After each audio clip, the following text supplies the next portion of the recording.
మన తండ్రి కుమార పరిశుద్ధాత్మ దేవునికి వందనాలు స్తోత్రాలు చెల్లించుకుంటూ దేవుడి దినమందు మనకిచ్చిన వాక్యము ప్రసంగి గ్రంథము 12వ అధ్యాయము 13వ వచనం చదువుకున్నాం.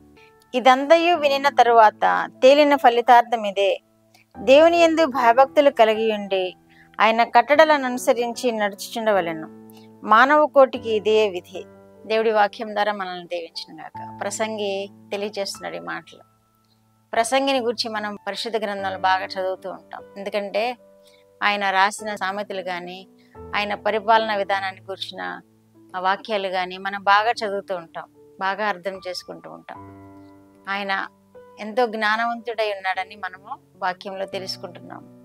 దేవుణ్ణి ఆయన జ్ఞానం అడిగినప్పుడు సర్వ జ్ఞానము ఇచ్చాడు. ఆయన అంతటి జ్ఞానం పరిశుద్ధ గ్రంథంలో మరి ఎవరు ఉన్నట్టు కనిపించదు మనకి. అంతటి జ్ఞానం పొందాడు ఆయన.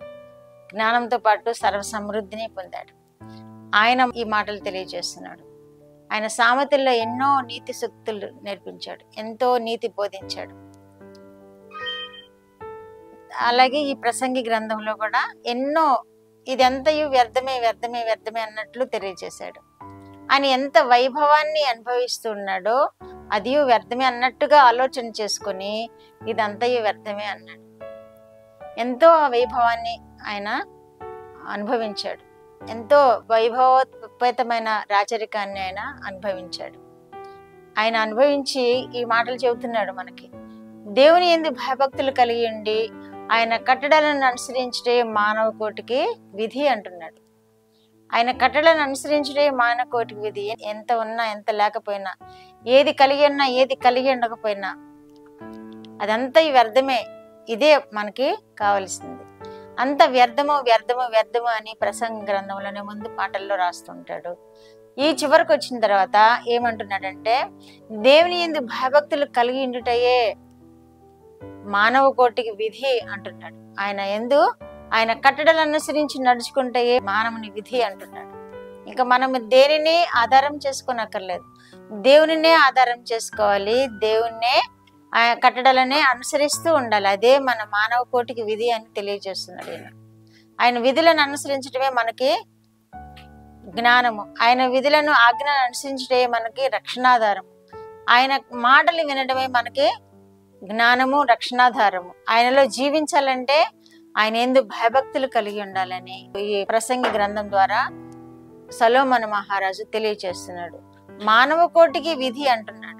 ఆయన కట్టడలను అనుసరించడమే మానవ కోటికి విధి అంటున్నాడు. గూఢమైన ప్రతి అంశమును గురించి దేవుడు విమర్శ చేయనప్పుడు ఆయన ప్రతి క్రియను అది మంచిదే గాని చెడ్డదే గాని తీర్పులోనికి తెచ్చును అని కూడా ఈయనే తెలియజేస్తున్నాడు. గూఢమైన ప్రతి అంశమును గురించి దేవుడు విమర్శ చేస్తాడంటున్నాడు. గూఢమైన ప్రతి అంశమును గురించి దేవుడు విమర్శ చేస్తాడు. మనల్ని విమర్శలోనికి మనము రాకుండా తీర్పులో నుండి జీవంలోనికి దాటిపోయే వరముగా ఉండాలని మరి ఒక చోట వ్రాయబడి ఉన్నది.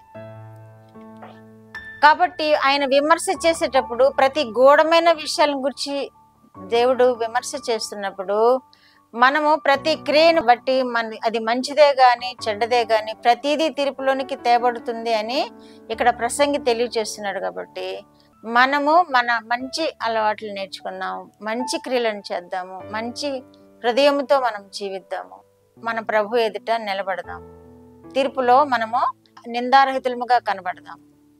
ఎందుకంటే మన క్రియలన్నీ ఒక గ్రంథంలో రాయబడి ఉంటాయి, మన మాటలన్నీ ఒక గ్రంథంలో రాయబడి ఉంటాయి. కనుక ఆ గ్రంథాలు విప్పినప్పుడు ఆ తీర్పులో మనం నిలబడినప్పుడు మన మాటలు మన క్రియలు దేవునికి అనుకూలముగానే ఉండేటట్లుగా మనము జీవిద్దాం. ఈ లోకంలో మన మాటలను బట్టి మనం తీర్పులోనికి రాకుండా ఉందాం, మన క్రియలను బట్టి మనం తీర్పులోనికి రాకుండా ఉందాం. మంచి వాటినే గాని అది ఏదైనప్పటికీ తీర్పులోనికి తేబడుతుంది. ప్రతి క్రియ ప్రతి విమర్శ చేయదన్న ప్రతి క్రియ తీర్పులోనికి రాబడుతుంది. కాబట్టి ఆయన ఎదుట మనము ఆయన బిడ్డలముగా కనబడాలని మన జీవితంలో నేర్చుకుందాం. ఇదే మన జీవితంలో నేర్చుకోదగిన విధానం. ఇదే మానవ కోటి విధి అంటున్నాడు. ఆయన ఎందు భయభక్తులు కలిగినట్టే ఆయన కట్టడలు అనుసరించే మానవ కోటికి విధి. అప్పుడు మనము తీర్పులో నిలబడినా గానీ జీవంలోనికి దాటిపోయే వారముగా ఉంటాం. ఆయన కట్టడలు అనుసరించిన వారు జీవంలోనికి దాటిపోయేవారుగా ఉంటారు. ఆయన ఎందు భయభక్తులు కలిగిన వారు ఆ జీవంలోనికి దాటిపోయేవారుగా ఉంటారు. కాబట్టి ఈ మాటలను మనం జ్ఞాపకం చేసుకుందాము, ధ్యానిస్తూ ఉందాము. అప్పుడు మనము ఆయన కట్టడలను అనుసరించే వారముగా ఉంటాము, ఆయనను ధ్యానించే వారముగా ఉంటాము, ఆయన తీర్పులో మనము జీవములో దాటిపోయే వారముగా ఉంటాం. అట్టి కృప వినిచిన బిడ్డలందరూ పొందుకుందరుగాక. ప్రార్థన. మా దేవ, మా ప్రియ పరలోక ప్రభువా, మీ పరిశుద్ధ పాదములకు వందనాలు, స్తోత్రాలు. మా రక్షకుడు అయిన యేసుక్రీస్తు దేవా స్తోత్రములు, పరిశుద్ధాత్మ దేవా స్తోత్రములు. ఇచ్చిన వాక్యము కొరకు స్తోత్రములు ప్రభువా. మా ప్రభు, మా విధి ఏంటో ప్రసంగి గ్రంథములో నాయన సొలొమోను మహారాజు తెలియచేసిన విధముగా మీ కట్టడలను అనుసరించుటయే మీ యందు భయభక్తులు కలిగి ఉండటే మానవ కోటికి విధి అని తెలియచేసిన విధముగా ప్రభువా, మేమందరము మీ కట్టడలను అనుసరించడం మాకు నేర్పించండి నాయన. బిడ్డలందరూ మా ప్రభు మిమ్మల్ని సేవించుతూ, మిమ్మల్ని ఆరాధిస్తూ నాయన, మిమ్మల్ని ఘనపరుస్తూ మీ ఎదుట నాయన గొప్ప చేయబడేవారుగా ఉండడానికి కృప చెప్పండి. మీ ఎదుట నాయన నిందారహితులుగా జీవించే కృప దయచేయండి ప్రభువా. మీరే మహిమ పొందండి, కుటుంబాలను ఆశీర్వదించండి, మహిమ పొందమని యేసుక్రీస్తు వారి పేరటి మనవులు మీ పాదముల మీద వేడుకుంటున్నాను పరమ తండ్రి. ఆమేన్.